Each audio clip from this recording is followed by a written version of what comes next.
Good morning all of you. स्वागत है आप सभी का एक बार फिर से महात्मा गांधी पीजी कॉलेज की ऑनलाइन क्लासेस में। हम पढ़ रहे थे बीए फाइनल ईयर की ज्योग्राफी, जिसके अंतर्गत हम भारतीय जलवायु का अध्ययन कर रहे थे। भारतीय जलवायु के अंतर्गत हमने पिछली कक्षा में अध्ययन किया था भारतीय जलवायु किस प्रकार से इसकी उत्पत्ति होती है, क्या भारत की जलवायु कहती है और जलवायु को प्रभावित करने वाले कौन कौन से कारक है। आज हम जलवायु के बाद जो मुख्य टॉपिक होता है मानसून, उस मानसून की उत्पत्ति और क्रियाविधि की बात करेंगे। किस तरीके से मानसून की उत्पत्ति होती है और वह भारत में किस तरीके से तांडव मचाता है, किस तरीके से भारत में प्रवेश करता है और कब तक रहता है और कब तक वर्षा करता है, किस तरीके से वर्षा करता है, किस तरीके से भारत में वह प्रवेश करता है। तो आइए आज की क्लास में हम भारत के मानसून की क्रियाविधि को समझेंगे और साथ ही साथ भारत की मानसून की क्रियाविधि के संबंध में जो विचारधारा चलती है, नवीन विचारधारा जिसको बोलते हैं ITC-Z, वो क्या होता है उसको हम समझने की कोशिश करेंगे। चलिए, जैसा कि आपको पता है हमारी क्लास में बगैर मानचित्र की सहायता से नहीं बताया जाता, मानचित्र मस्ट है। इसलिए आज की क्लास स्टार्ट करने के लिए हमको फिर से मानचित्र बनाने की आवश्यकता है। हम पढ़ रहे हैं भारत की जलवायु। भारत की जलवायु के अंतर्गत आज भारत का मानसून का अध्ययन हम करेंगे। ठीक है, मानसून की क्रियाविधि। तो चलिए भारत का नक्शा बनाइए आप भी मेरे साथ साथ। नक्शा जैसा बने वैसा बनाइए आप, लेकिन बनाइए जरूर।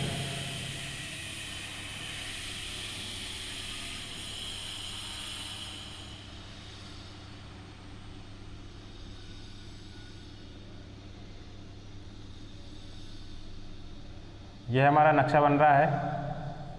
बहुत इम्पोर्टेंट है नक्शे के माध्यम से किसी भी चीज़ को समझना, क्योंकि नक्शे के माध्यम से जब हम चीज़ों को समझने लगे हैं तो ये समझिए हमारे बहुत सी चीज़ें आसानी के साथ हमको समझ में आने लगेगी।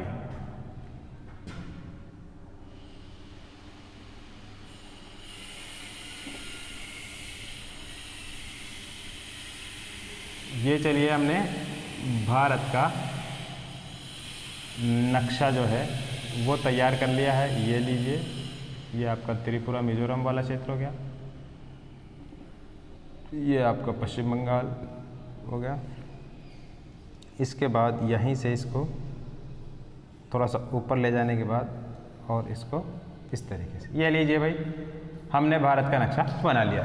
चलिए अब बात करते हैं भारत के मानसून की उत्पत्ति की। भारत का मानसून किस तरीके से उत्पन्न होता है और साथ ही साथ ITC-Z विचारधारा, जो नवीन विचारधारा है, वो इसको किस तरीके से प्रभावित करती है। तो देखिए, सबसे पहले आप सभी को ये मालूम होगा, कल भी हमने बताया था आपको कि जो करंट होती है, विंड होती है, वो हमेशा उच्च वायुदाब से निम्न वायुदाब की ओर ही चलेगी। यानी कि पूरी ज्योग्राफी जब तक आप समझोगे तब तक एक कॉन्सेप्ट याद रखना आप, हवाएं हमेशा उच्च वायुदाब से निम्न वायुदाब की ओर चलती है। और दूसरा कॉन्सेप्ट आप ये याद रखना जलवायु विज्ञान के अंतर्गत, क्लाइमेटोलॉजी के अंतर्गत, जो बहुत इंपॉर्टेंट है। दूसरा कॉन्सेप्ट ये कहता है कि जहाँ जहाँ तापमान उच्च होता है वहाँ वहाँ वायुदाब कम होता है और जहाँ जहाँ वायुदाब अधिक होता है वहाँ वहाँ तापमान कम होता है। तो ये दो कॉन्सेप्ट है, वायुदाब जहाँ अधिक होता है वहाँ तापमान कम होता है और जहाँ वायुदाब कम होता है वहाँ तापमान अधिक होता है। और हवाएं, पवनें हमेशा उच्च दाब से निम्न वायुदाब की ओर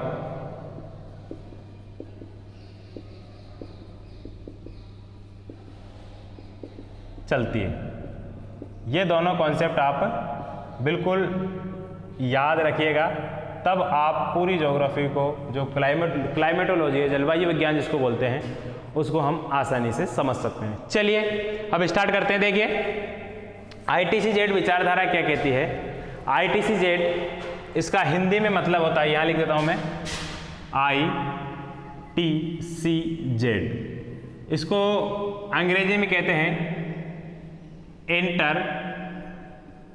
ट्रॉपिकल कन्वर्जेशन जोन, यानी कि अंतः उष्णकटिबंधीय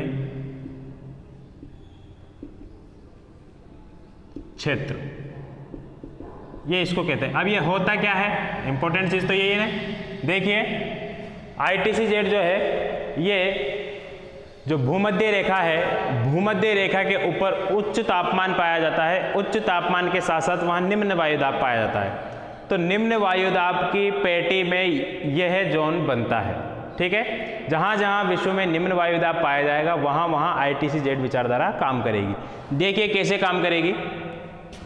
जब आपको ग्लोब के माध्यम से एक बार समझ लीजिए इसको, ये हमने ग्लोब बना दिया जाए, मान लीजिए ये ग्लोब बन गया है हमारा। इस ग्लोब के अंदर विषुवत रेखा हो गई 0 डिग्री, भूमध्य रेखा।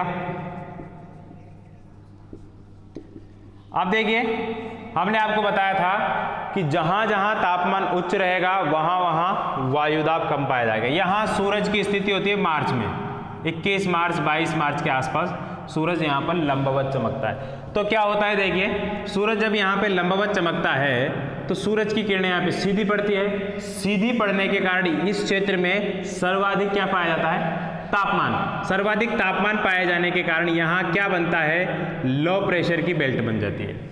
लो प्रेशर की बेल्ट बोले तो निम्न वायुदाब का क्षेत्र यहाँ पे बन जाता है। अब निम्न वायुदाब का ये क्षेत्र बना तो यहाँ पे क्या है, एक ये पूरे विश्व में जहाँ जहाँ पे विषुवत रेखा का विस्तार है वहाँ वहाँ पे पूरे विश्व में क्या होगा, एक बेल्ट बन जाएगी। ये बेल्ट ध्यान रखना स्थल खंड से जब गुजरेगी तो थोड़ी सी ऊपर हो जाएगी और जल क्षेत्र से जब गुजरेगी तो ये थोड़ी सी नीचे हो जाएगी। इसका कारण क्या है गुरुजी? इसका कारण देखिए, हमने आपको कल भी इसको बात को बताया था पिछले वीडियो में कि जो स्थल क्षेत्र है, स्थल क्षेत्र वो जल की अपेक्षा जल्दी गर्म और जल्दी ठंडा होने का गुण रखते हैं अपने अंदर, जबकि जलीय क्षेत्र क्या है, धीरे धीरे गर्म होते हैं और धीरे धीरे ही ठंडे होते हैं। तो देखिए जैसे जैसे सूरज का तापमान पड़ेगा तो जहाँ पे समुद्री क्षेत्र आएगा यानी कि जलीय क्षेत्र आएगा वहाँ पे तापमान इतनी तेज नहीं बढ़ेगा जितनी तेज गति से स्थलीय क्षेत्रों पे बढ़ेगा। जैसे मान लीजिए ये वाला क्षेत्र है, अगर सूरज की स्थिति यहाँ है, वैसे विषुवत रेखा यहाँ है, सूरज की स्थिति यहाँ भी होती है ना, अप्रैल के आसपास, तो सूरज की स्थिति मान लीजिए यहाँ है, तो सूरज की स्थिति यहाँ होने के कारण क्या होगा, सूरज की स्थिति यहाँ होने के कारण होगा कि ये वाला जो क्षेत्र है, ये वाला बंगाल की खाड़ी और अरब सागर वाला क्षेत्र, ये धीमी गति से ठंडा होगा, धीमी गति से सॉरी गर्म होगा, और ये जो स्थलीय क्षेत्र है ये जल्दी गर्म हो जाएगा। स्थलीय क्षेत्र क्या हो जाएगा, जल्दी गर्म हो जाएगा, और ये जलीय क्षेत्र धीमी गति से गर्म होगा। तो क्या होगा, ये जो लाइन बनेगी, ये लाइन यहाँ से अगर इस तरीके से गुजरेगी तो यहाँ स्थलीय क्षेत्र में इस तरीके से ऐसे हो जाएगा। ये आपने देखा होगा जुलाई में वायुदाब की लाइनें और जनवरी के क्षेत्र में लाइनें, इस तरीके से आपने जब मानचित्र भारत का हम पढ़ते हैं, जलवायु को हम पढ़ते हैं, मौसम जल मानचित्र को हम पढ़ते हैं, तो हम देखते हैं कि इस तरीके से हमको टेढ़ी मेढ़ी लाइनें इस तरीके से दिखाई देती है, इस तरीके से। तो उसका कारण क्या है, उसका कारण यही है, और यहाँ तो और ऊंची हो जाती है इस तरीके से, तो उसका कारण यही है कि ये जो समताप रेखाएं हैं, आइसोथर्म रेखाएं बोलते हैं इनको, ये समताप रेखाएं हैं, समान ताप को प्रदर्शित करती है। तो यहाँ पे जितना तापमान रहेगा उतना तापमान यहाँ रहता है बनिस्पत इसके, ठीक है ना। ये वाला क्षेत्र जल्दी गर्म हो जाता है और ये वाला क्षेत्र इसके समान रहता है। इस वजह से समान ताप को दर्शाने वाली रेखाएं होती है, और समान दाब को दर्शाने वाली भी रेखाएं होती है, वो भी इस तरीके से होती है, क्योंकि जहाँ तापमान ज़्यादा हो जाएगा वहाँ पे वायुदाब कम हो जाएगा, जहाँ वायुदाब अधिक हो जाएगा वहाँ तापमान कम हो जाएगा।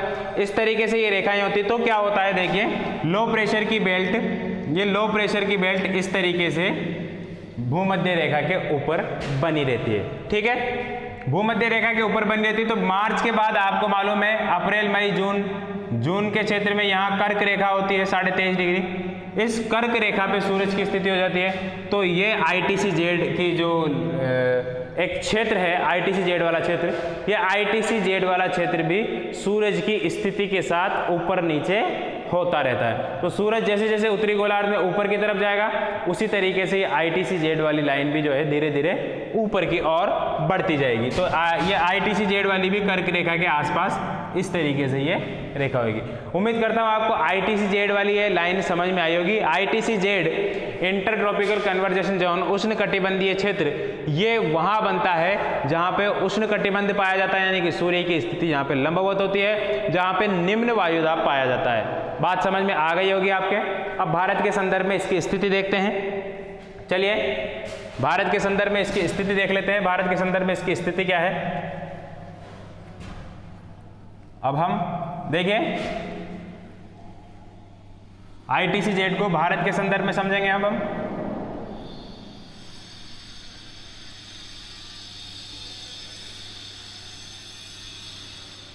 ये लीजिए, चलिए देखिए, ये वाली जो लाइन है इसको कहते हैं हम भूमध्य रेखा। आपको दिखाई दे रही होगी, थोड़ा सा और नीचे बना दूं ताकि सही हो जाएगा हमारा मामला। यहां ये भूमध्य रेखा है। आपको एक नई जानकारी देता हूं अभी, 0 डिग्री।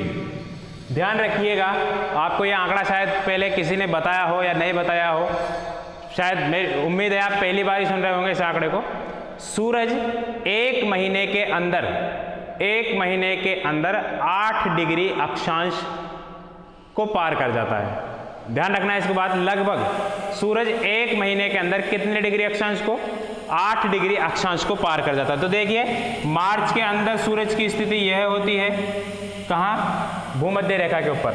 तो इससे 8 डिग्री ऊपर, 8 डिग्री ऊपर बोले तो भारत का ये तट,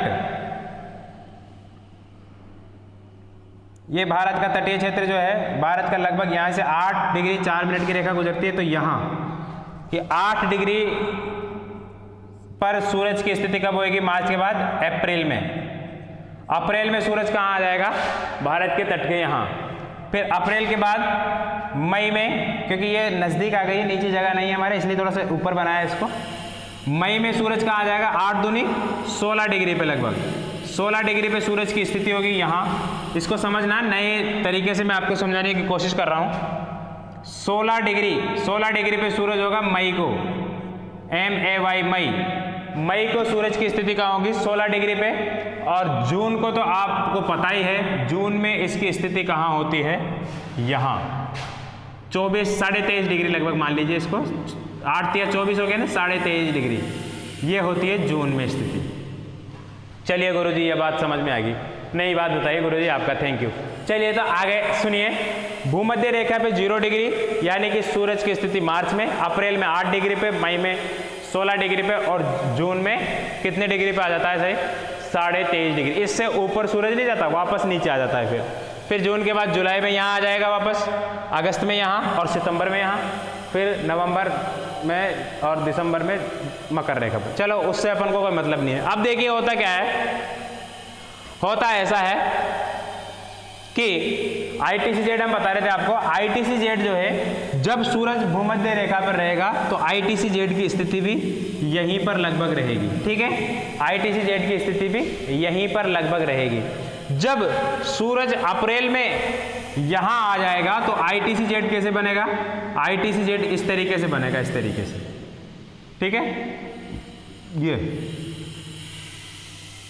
अब मैंने आपको पहले बता दिया कि स्थल पे आते ही इसकी स्थिति ऊंची क्यों हो गई, क्योंकि स्थल जल्दी गर्म हो जाते हैं इसकी अपेक्षा में। तो तापमान सही करने के लिए, तापमान बराबर करने के लिए लाइनें ऊंची हो जाती है। ठीक है, होती नहीं है वास्तव में लाइनें, कहीं खींची भी नहीं जाती, बस ये इसको अनुमान किया जाता है। जैसे अक्षांश और देशांतर रेखाएं विश्व में कहीं भी नहीं खींची गई है, केवल ग्लोब पे समझने के लिए हम ये मानते हैं। इसी तरीके से ये भी काल्पनिक रेखाएं हैं। चलिए अप्रैल महीने में ITC-Z यहाँ से खिसक करके यहाँ आ गया।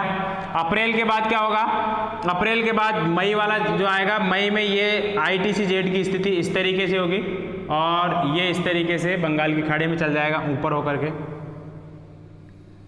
ये लो साहब, समझने की कोशिश करना, बहुत महत्वपूर्ण टॉपिक है, बहुत टफ टॉपिक है, समझने की कोशिश करना, समझ में आ जाएगा तो बहुत फायदा होने वाला है हमको।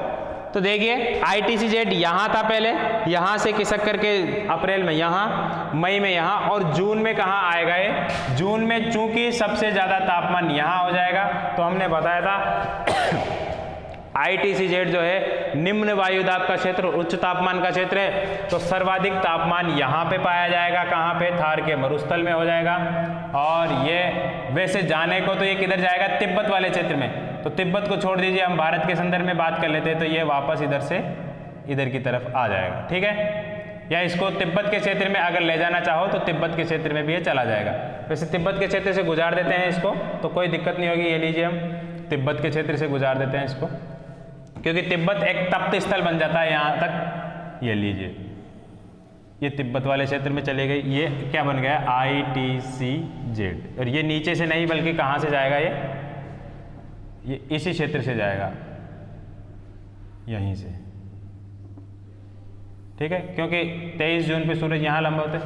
अब मेरे ख्याल से आपके बात समझ में आ रही होगी। इंटरट्रॉपिकल कन्वर्जेशन जोन क्या है? निम्न वायुदाब की एक पेटी है, उच्च तापमान की एक पेटी है। उच्च तापमान कब होगा? जब सूरज वहां पे लंबवत चमकेगा। अब देखिए, सूरज यहाँ पे लंबवत चमक रहा है, लेकिन तापमान सर्वाधिक यहाँ का होगा। क्यों?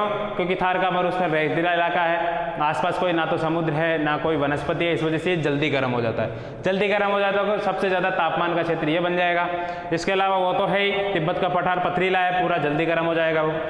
तो यहाँ पे अत्यधिक तापमान हो जाएगा, जिससे जैसे निम्न वायुदाब का क्षेत्र बन जाता है। ये क्या बन जाता है? निम्न वायुदाब का क्षेत्र। चलिए, इतनी बात समझ में आ गई, बोलो आगे। चलो तो आगे चलिए। अब देखिए क्या होता है। अब एक थोड़ी सी एक कॉन्सेप्ट और है, उसको भी आप समझने की कोशिश करिए। उसको समझने की कोशिश करने आप, तो मेरे ख्याल से आपके समझ में आ जाएगा। देखिए, ये हमारा ग्लोब है वापस से। तो ग्लोब में अगर आपने BA फर्स्ट ईयर के अंतर्गत या उससे पहले या उसके बाद में कभी आपने वायुमंडलीय पवनों का परिसंचरण पढ़ा होगा, यानी कि वायुमंडल में पवनें किस प्रकार से संचरण करती है, किस प्रकार से चलती है, अगर आपने उस थ्योरी को पढ़ा होगा तो आपको ये समझ में आता होगा कि व्यापारिक पवनें क्या होती है, डोलड्रम पवनें क्या होती है, और पछुआ पवनें किस दिशा से किस दिशा की ओर चलती है, क्या होती है। उसी को हम दोबारा से आपको रिवाइज करवाने की कोशिश कर रहे हैं। अगर आपको याद हो, नहीं याद हो तो एक बार पन्ने पलट करके देख लीजिएगा, आपको कॉन्सेप्ट समझ में आ जाएगा। वैसे हल्का फुल्का मैं यहाँ पे समझा देता हूँ। देखिए, ये है आपका 0 डिग्री भूमध्य रेखा, यहाँ आपकी होती है लगभग 30 डिग्री रेखा, यहाँ पे आपकी होती है 60 डिग्री रेखा। ये 30 डिग्री और ये 60 डिग्री। देखिए क्या होता है, यहाँ पे 30 से 35 डिग्री के बीच में और 60 से 65 डिग्री के बीच में, और 0 से 5 और 0 से 5, 30 से 35 और 60 से 65, ये वाला जो क्षेत्र होता है, इसको हम अलग अलग डिजाइन में बना देते हैं ताकि आपको समझने में कोई दिक्कत ना आए। ये देखिए, यहाँ पे क्या होता है भाई, विषुवत रेखीय जो क्षेत्र होता है, विषुवत रेखीय क्षेत्र, यहाँ पे पवनें गर्म होती है। गर्म होने का मतलब क्या है? अत्यधिक तापमान पड़ेगा तो पवनें नीचे की गर्म होगी। गर्म होने के बाद कहाँ उठेगी? ऊपर की तरफ। संवहन तरंगे जिसको बोलते हैं कन्वेक्शनल विंड, संवहन तरंगे ऊपर की तरफ उठेगी। ऊपर की तरफ उठने पे क्या है, जो है ऊपर की तरफ उठ करके वो संघनित होने की कोशिश करेगी, संघनित होगी। तो क्या होता है, पवनें जब नीचे से ऊपर की तरफ उठती है तो नीचे वाले क्षेत्र में पवनों का क्षेत्र नहीं रहता, पवनें कम पड़ जाती है। इस वजह से वो क्षेत्र निम्न वायुदाब का क्षेत्र बन जाता है। क्या बन जाता है? निम्न वायुदाब का क्षेत्र, क्योंकि यहाँ पे तापमान भी उच्च है। तापमान उच्च होने के कारण नीचे की पवनें सारी किधर जाएगी? ऊपर की तरफ। ऊपर की तरफ उठने लगेगी तो नीचे क्या बन जाएगा? निम्न वायुदाब का क्षेत्र। अब देखिए, यहाँ से पवनें उठ करके किधर की तरफ जाएगी? वो उत्तरी गोलार्ध में, उत्तरी गोलार्ध की तरफ जाएगी 30 डिग्री की तरफ, और यहाँ पे दक्षिणी गोलार्ध में 30 डिग्री की तरफ जाएगी। तो यहाँ पे वो पवनें उतरती है। तो यहाँ पे पवनें उतरने के कारण क्या होता है, यहाँ पे बन जाता है उच्च वायुदाब की पेटी, हाई प्रेशर का जोन बन जाता है, और यहाँ पे लो प्रेशर का जोन बन जाता है। यहाँ भी हाई प्रेशर का जोन बन जाता है और यहाँ भी लो प्रेशर का। बात आपके समझ में आ रही होगी। यहाँ से पवनें ऊपर उठेगी, पवनें ऊपर उठने के कारण क्या होगा, नीचे वाले क्षेत्र में वायु दाब की कमी आ जाएगी, और जहाँ पवनें उतरेगी वहाँ पर जब पवन ऊपर से नीचे की तरफ उतरेगी तो वहाँ वायु दाब की अधिकता हो जाएगी, वायु दाब की अधिकता हो जाएगी। इस वजह से यहाँ हाई प्रेशर, यहाँ भी हाई प्रेशर, और जहाँ से पवनें निकल रही है विषुवत रेखीय क्षेत्र में यहाँ पे लो प्रेशर की बेल्ट बन जाती है। अब देखिए वही सिद्धांत काम करेगा। मैंने आपको बताया पवनें हमेशा उच्च वायुदाब से निम्न वायुदाब की ओर चलेगी। तो देखिए यहाँ से उच्च वायुदाब है, यहाँ भी उच्च वायुदाब है, तो पवनें किधर की तरफ चलेगी, भूमध्य रेखा की ओर चलेगी। अब कैसे चलेगी पवनें, तो पवनें चलने का एक नियम होता है। वो नियम क्या होता है गुरुजी, वो नियम होता है पवनें हमेशा दोनों गोलार्धों में फेरल के नियम के अनुसार चलती है। अब ये फेरल का नियम क्या है गुरुजी, फेरल का नियम यह है कि पवनें हमेशा उत्तरी गोलार्ध में अपने दाईं ओर मुड़ जाती है और दक्षिणी गोलार्ध में अपने बाईं ओर मुड़ जाती है। इस कॉन्सेप्ट को समझने के लिए फिजिकल ज्योग्राफी में आइए, फिजिकल ज्योग्राफी की क्लास अटेंड कीजिए और आपको हम उसको पूरी तरीके से क्लियर करेंगे। अगर यहाँ पे उसको क्लियर करने लग जाए तो बहुत ज़्यादा टाइम लग जाएगा। तो दो बल कार्य करते हैं यहाँ पे, एक तो फेरल का नियम कार्य करता है, एक कोरियोलिस बल कार्य करता है, जिस वजह से पवनें, ध्यान रखिएगा, पवनें क्या करती है भाई, पवनें इस तरीके से यहां से उतरने लगती है। ये लो साहब, पवनें इस तरीके से चलेगी, यानी कि यहां पे पवनें जो चलेगी वो चलेगी ये उत्तर, पूरब, दक्षिण और पश्चिम, यानी कि उत्तर पूर्व की ओर से कहाँ चलेगी, दक्षिण पश्चिम की ओर। पवनें उत्तर पूर्व से दक्षिण पश्चिम की ओर चलेगी, और यहाँ से पवनें किधर चलेगी, दक्षिण पूर्व की ओर से उत्तर पश्चिम की ओर पवनें चला करेगी। ठीक है, ये इतना सा ही हमको समझना है, बाकी का हमको अभी नहीं समझना है, बाकी हम बाद में समझेंगे। इतना सा आप समझ लीजिए, पवनें हमेशा किधर से किधर चलेगी, पवनें हमेशा चलेगी निम्न वायुदाब के क्षेत्र, और ये जो चल रही है पवनें ये हमेशा फेरल के नियम का पालन करेगी, और फेरल के नियम का पालन करते हुए ये पवनें किधर की तरफ मुड़ जाएगी, इधर की तरफ। बोले तो ये पवनें मुड़ जाएगी दक्षिण पश्चिम से, किधर की तरफ मुड़ेगी, इधर की तरफ, उत्तर पश्चिम की ओर, दक्षिण पूर्व से उत्तर पश्चिम की ओर। ठीक है, चलिए आगे चलो, आगे चलते हैं भाई। आगे चलते हैं तो हम क्या देखते हैं, ये पेटी यहाँ की बात हो रही है। अब देखिए यहाँ से पवनें चलती है भूमध्य रेखा से, हमने आपको बताया अभी भूमध्य रेखा से पवनें किधर आ रही है, इधर से आएगी। देखिए ये पवनें आ रही है भूमध्य रेखा की तरफ आ रही है, आ रही है पवनें भूमध्य रेखा की तरफ, इधर की तरफ आ रही है। चलिए आ रही है इधर, ये पवनें आ रही है। कब आ रही है, ये सूरज की स्थिति यहाँ है भाई, कहाँ पे, सूरज की स्थिति यहाँ है, जून में। हमारा जो मानसून होता है वो कब आता है, जून में तो आता है ना भाई, जून जुलाई। ग्रीष्मकालीन मानसून की बात कर रहे हैं हम, शीतकालीन मानसून की भी बात नहीं कर रहे हम। आज मानसून, हमारा टॉपिक क्या है, भारत का मानसून, मानसून ही पढ़ने की कोशिश कर रहे हैं। आजकल आप देखते हो कि चारों तरफ मानसून ही मानसून के चर्चे हैं। खेत पे रहने वाला किसान से लेकर पार्लियामेंट में रहने वाले बड़े बड़े सदर हमारे, वो भी मानसून की चर्चा करते हुए नजर आते हैं इन दिनों में। यहाँ के अलावा एक छोटे से लारी चलाने वाला, ठेला चलाने वाला मजदूर से लेकर के बड़े बड़े ऐसे IAS अधिकारी भी मानसून की बात करते हुए नजर आते हैं। इसके अलावा एक छोटे से इंसान से लेकर के बड़े से बड़े नेता जो है वो भी मानसून के पीछे पड़े हुए थे, क्योंकि मानसून हमारी ज़िंदगी का आधार है, हमारे साल भर की कमाई का आधार है, क्योंकि मानसून से हमारी कई सारे फसलें और कई सारे जो है फसलें और फैसले दोनों हमारे उससे रिलेटेड है। ठीक है, तो देखिए ये जून में स्थिति सूरज की यहाँ होती है, तो ITCZ जो है यहाँ पर बनता है। ITCZ कहाँ बनता है, यहाँ पर। तो ITCZ यानी निम्न वायुदाब का क्षेत्र यहाँ पे बनेगा।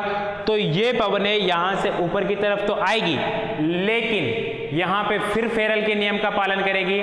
फेरल के नियम का पालन करते हुए पवनें इस तरीके से आगे नहीं बढ़ेगी। इन पवनों की दिशा कैसी हो जाएगी, ऐसी। अब गुरुजी ऐसे क्यों होगी, तो हमने अभी आपको बताया फेरल का नियम क्या कहता है। फेरल का नियम यह कहता है कि उत्तरी गोलार्ध में पवनें अपने पथ से दाईं तरफ विचलित हो जाती है, दक्षिणी गोलार्ध में पवनें अपने पथ से बाईं तरफ विचलित हो जाती है। तो देखिए ये पवनें इस तरीके से जा रही है, तो दायां हाथ ये हुआ ना, तो ये इधर की तरफ विचलित हो जाती है। ठीक है, अब ये इधर की तरफ विचलित होती है, तो इनको जाना किधर है, इनकी मंजिल क्या है?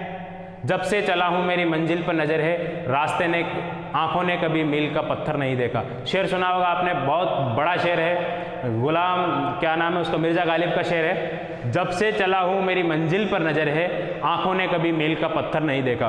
तो उसी तरीके से ये पवने भी बगैर किसी मील के पत्थर को देखते हुए, बगैर किसी रुकावट के कहाँ जाने की कोशिश करेगी? अपने प्रियतम से मिलने की कोशिश करेगी। इसका प्रियतम क्या है? निम्न वायुदाब का क्षेत्र। निम्न वायुदाब का क्षेत्र यहाँ बन रहा है, यानी कि इस पूरी बेल्ट में ITC-Z वाली जो बेल्ट है यहाँ पे जाने का प्रयास करेगी। तो चलिए यहाँ पे भेजते हैं इनको बिछड़ाएंगे नहीं, हम इनको भेजने की कोशिश करते हैं। देखिए, तो ये जब पवनें चलती है तो इसकी दो शाखाएं यहाँ पे भारत के कन्याकुमारी तट से दो शाखाओं में ये बंट जाती है, दो बहनें हो जाती है। पहले तो एक ही थी, यहाँ से ये दो बहनों के रूप में या दो अलग अलग शाखाओं के रूप में चलती है। एक शाखा इसकी अरब सागरीय शाखा कहलाती है, यहाँ से चलती है। दूसरी शाखा इसकी ये वाली हो जाती है, जो कहाँ चलती है? बंगाल की खाड़ी में होकर के इधर चली जाती है, ठीक है ना। फिर ये इधर से इधर आती है, क्यों आती है अभी इसको समझेंगे हम। और ये इधर से जाती है, इसकी एक शाखा तो यहाँ से चली जाती है और एक शाखा इसकी यहाँ से चली जाती है, जो नर्मदा और ताप्ती की घाटी है।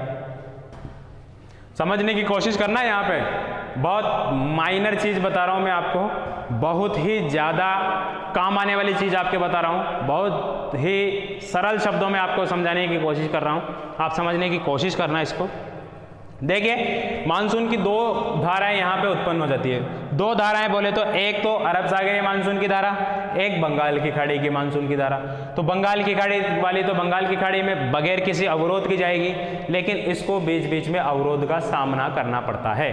तो देखिए, यहाँ पे आपको मालूम है ऊंची ऊंची कुछ चोटियाँ पाई जाती है, एक ऊंची पहाड़ी पाई जाती है। कल भी मैंने आपको बताया था, क्या नाम है उसका? नीलगिरी की पहाड़ियाँ, दोदा बेट्टा, अनाईमुदी, इस तरीके से ऊंची ऊंची यहाँ पे। और थोड़ा सा आप कर्नाटक में जाएं, कुद्रेमुख की पहाड़ियाँ, बाबा बुदन की पहाड़ियाँ, ये सब पहाड़ियाँ यहाँ पे पाई जाती है। तो इन पहाड़ियों से टकरा करके ये सर्वाधिक मात्रा में वर्षा कर देती है यहाँ पे। तो ध्यान रखना, दो शब्दावलियां हैं, उन दोनों शब्दावलियों को आप याद करना, नोट कर लीजिएगा। एक तो होता है मानसून प्रस्फोट, यानी कि इसको कहते हैं मानसून भ्रष्ट, और एक होता है बादल प्रस्फोट। दो शब्द है, दोनों शब्दों को आप याद रखना। क्लाउड बर्स्ट, देखिए ये क्या होता है? मानसून प्रस्फोट यानी कि मानसून का फूटना। मानसून का फूटना क्या होता है आखिर, इसको समझने की कोशिश कीजिए। आज बहुत इंटरेस्टिंग क्लास है, आज आपकी बहुत ज़्यादा काम आने वाली क्लास है, तो इस क्लास को आप कभी मिस मत करना। इस क्लास को आप एक बार समझ में नहीं आए तो दो बार देखना, दो बार समझ में नहीं आए तो बार बार देखना, ठीक है। तो लेकिन समझने की कोशिश जरूर करना। देखिए, मानसून का प्रस्फोट किसको कहते हैं? मानसून का प्रस्फोट कहते हैं जब ये मानसून की पहली धारा जब 1 जून के आसपास ये यहाँ से टकराती है, यह मानसून की पहली धारा, पहली किरण कह सकते हैं इसको, जब ये इन पहाड़ियों से टकराती है, ऊंची ऊंची पहाड़ियों से टकराती है, तो क्या होता है? ध्यान रखिएगा, बरसता वही है जो ऊंचा होता है, जहां पर ऊंचाई होती है बरसता वही है।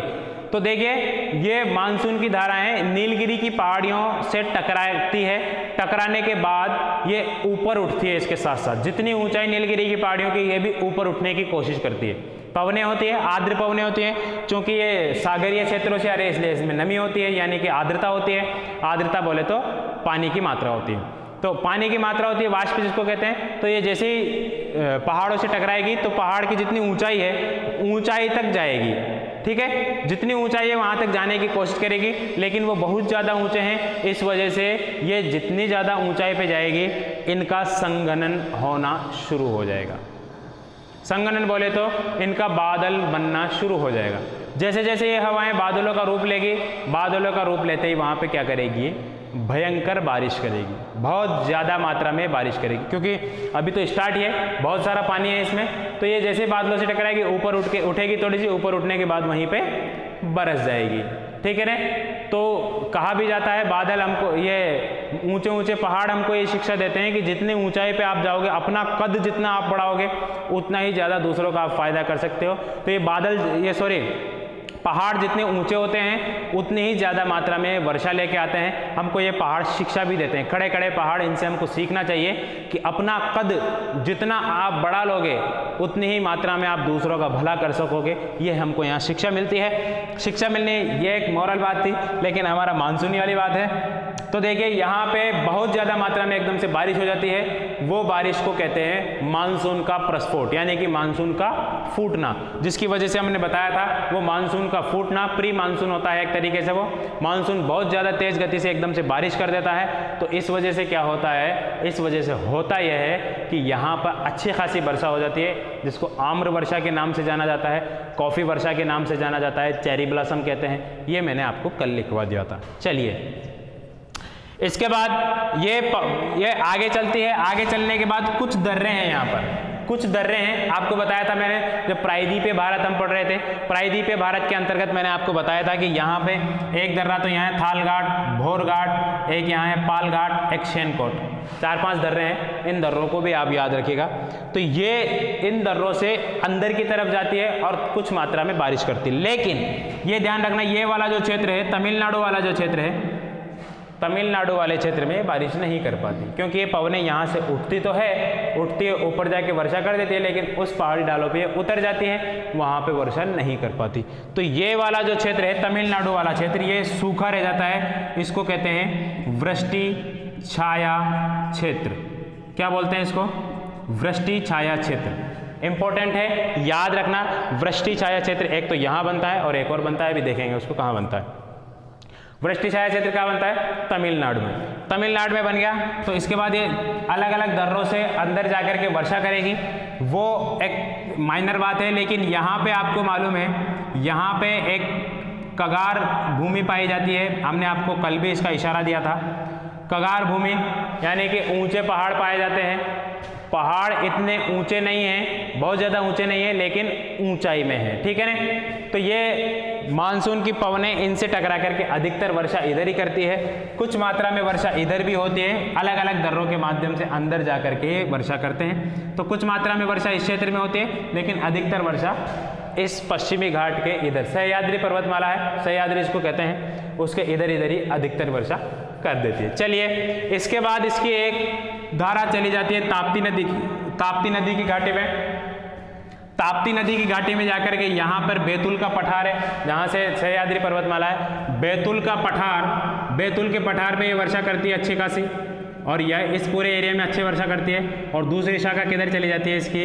दूसरी शाखा विंध्याचल पर्वत के माध्यम, नर्मदा नदी की घाटी के माध्यम से कहाँ चली जाती है? अमरकंटक तक चली जाती है। अमरकंटक वाले क्षेत्र में अच्छी बारिश करती है, एमपी वाले क्षेत्र में अच्छी बारिश करती है। चलिए यहाँ वाले क्षेत्र में ये भारत का इतना जो क्षेत्र है वो बारिश ने कवर कर लिया है। उड़ीसा में भी इस वजह से बारिश हो जाती है। चलिए इसके बाद ये मानसून की शाखा ऊपर की तरफ जाती है। एक मानसून की शाखा पाकिस्तान में भी चली जाती है इसकी, ठीक है, वो अपना मामला नहीं है।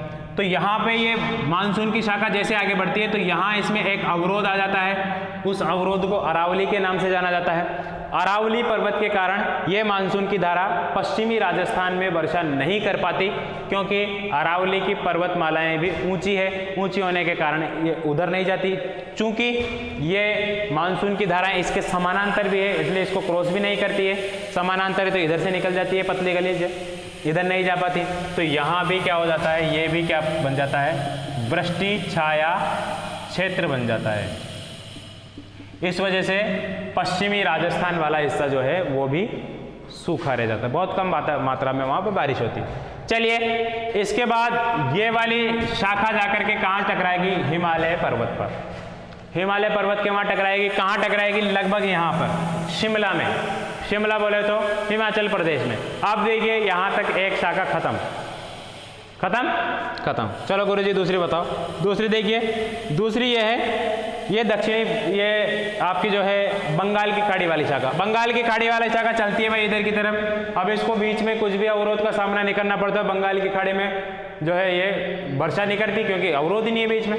ये वर्षा करेगी यहाँ पे, मालूम है आपको कौन सी पर्वतमाला है यहाँ पे, म्यांमार और भारत की सीमा बनाती है, अराकान योमा।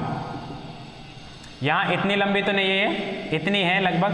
अराकान योमा पर्वत है, यहाँ पे लुसाई पहाड़ियाँ हैं, नागा पहाड़ियाँ हैं और मिशिमी पहाड़ियाँ, ये सब पहाड़ियों से टकराकर ये वाली शाखा वापस इसको किधर भेजती है, इधर की तरफ। इधर टकराती है लेकिन ये इसे टकरा करके इधर की तरफ भेजती है। इधर की तरफ भेजने के कारण यहाँ पे एक स्थान है मेघालय में। मेघालय में स्थान का नाम आपको सभी को पता हो, मेघालय में क्या है उस स्थान का नाम, मासिनराम। मासिनराम पहले चेरापूंजी था। मासिनराम चेरापूंजी में ये कीपाकार पहाड़ियाँ यहाँ पे पाई जाती है, गारो खासी जयंतियाँ, जिसमें गारो पहाड़ियों में मासिनराम स्थान है। गारो खासी जयंतियाँ 3 कीपाकार पहाड़ियाँ हैं। तो इधर की जैसे ये मानसून इधर की तरफ जाता है तो कीपाकार पहाड़ियों में बादल उलझ जाते हैं, वहाँ से उनको निकलने का रास्ता नहीं मिलता, तो वहाँ पे घनघोर वर्षा वो करते हैं।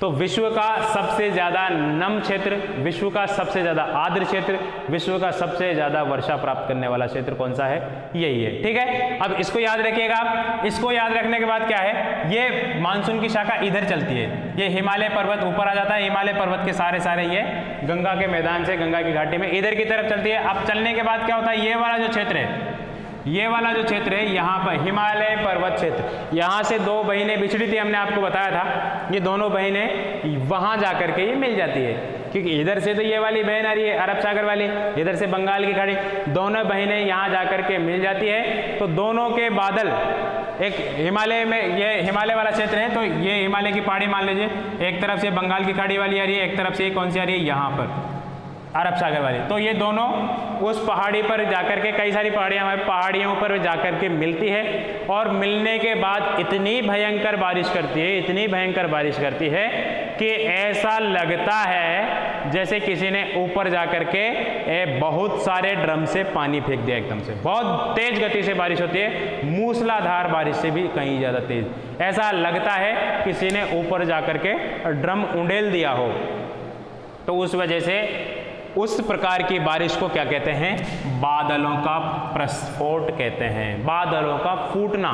मानसून का फूटना यहाँ था, बादलों का फूटना यहाँ है। आप इस बात को नोट कर लीजिए, मैं आपको लिखाने वाला नहीं हूँ, ठीक है, नोट करते रहिए आप। बादलों का प्रस्फोट इसको कहते हैं। बादलों का प्रस्फोट कहाँ होता है, हिमालय वाले क्षेत्रों में। इसी वजह से यहाँ पे लैंडस्लाइड, भूस्खलन की समस्या बार बार में आती है वर्षाकालीन क्षेत्रों में। आपको मालूम है 6 या 7 साल पहले केदारनाथ, बद्रीनाथ में बहुत भयंकर भूस्खलन हुआ था, जिससे लाखों श्रद्धालुओं की वहाँ पे वो जो अस्त व्यस्त हुए थे, कई सारे लोग वहाँ पे मारे भी गए थे, बहुत ज़्यादा तबाही वहाँ पे मची थी, आपको मालूम होगा।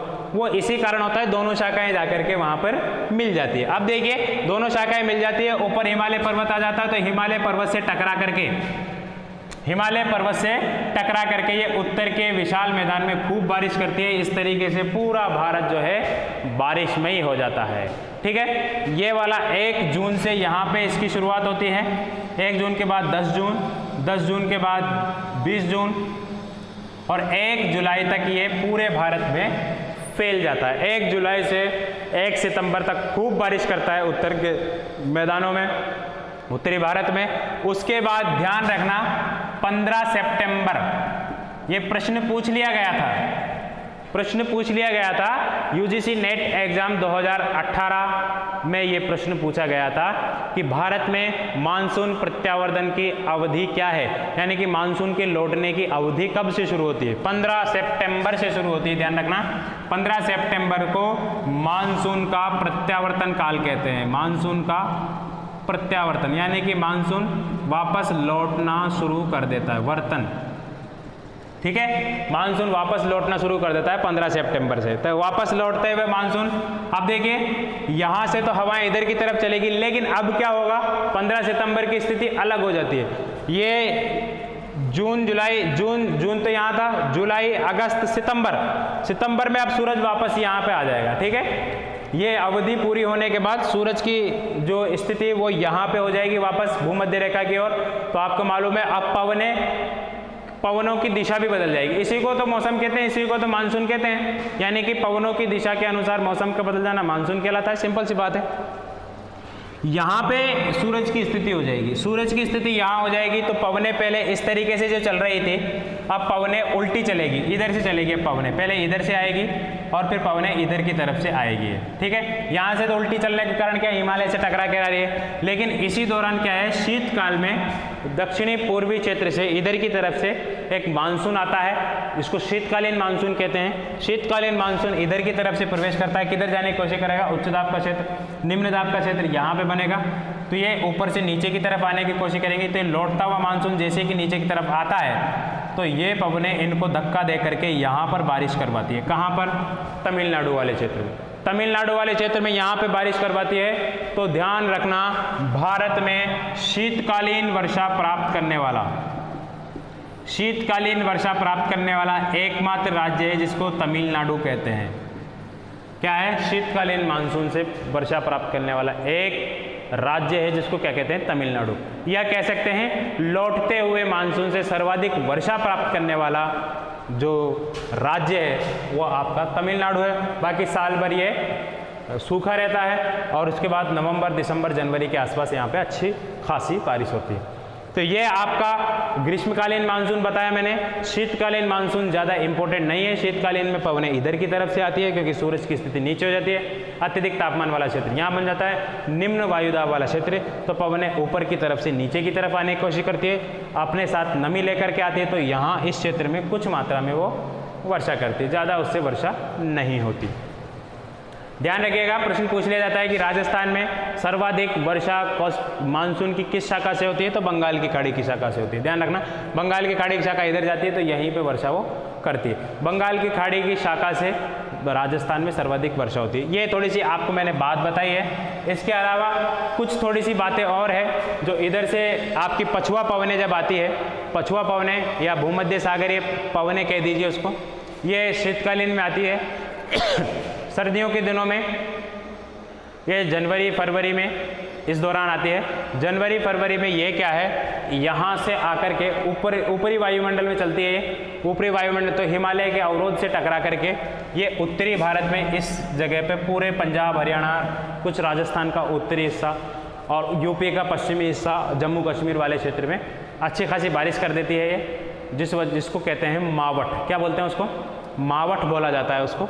तो मावठ यहाँ पे वर्षा करती है। शीतकालीन वर्षा पश्चिमी विक्षोभ से आती है, जो भूमध्य सागर में शीतोष्ण चक्रवात जो उत्पन्न होते हैं उन चक्रवातों की वजह से यहाँ पे वर्षा होती है। तो आप इतनी बात याद रखिएगा, मैंने आपको बताया पहले मानसून की प्रत्यावर्तन, मानसून की जो उत्पत्ति कैसे होती है मैंने आपको समझाने की कोशिश की। पवनों का परिसंचरण क्या होता है मैंने आपको वो भी समझाने की कोशिश की। ये आप नियम याद रख लेना। इसके अलावा मानसून किस तरीके से भारत में प्रवेश करता है ये भी मैंने आपको समझाने की कोशिश की। अगर फिर भी आपके समझ में नहीं आए तो आप हमसे कांटेक्ट कर सकते हैं, आप हमसे मिलिए, आपको हम अच्छी तरीके से समझाने की कोशिश करेंगे, ठीक है। ये आपका ITCZ विचारधारा थी। इसके बाद हम कल की क्लास में स्टार्ट करेंगे भारत में वर्षा, ठीक है। तब तक के लिए इजाज़त दीजिए, नमस्कार।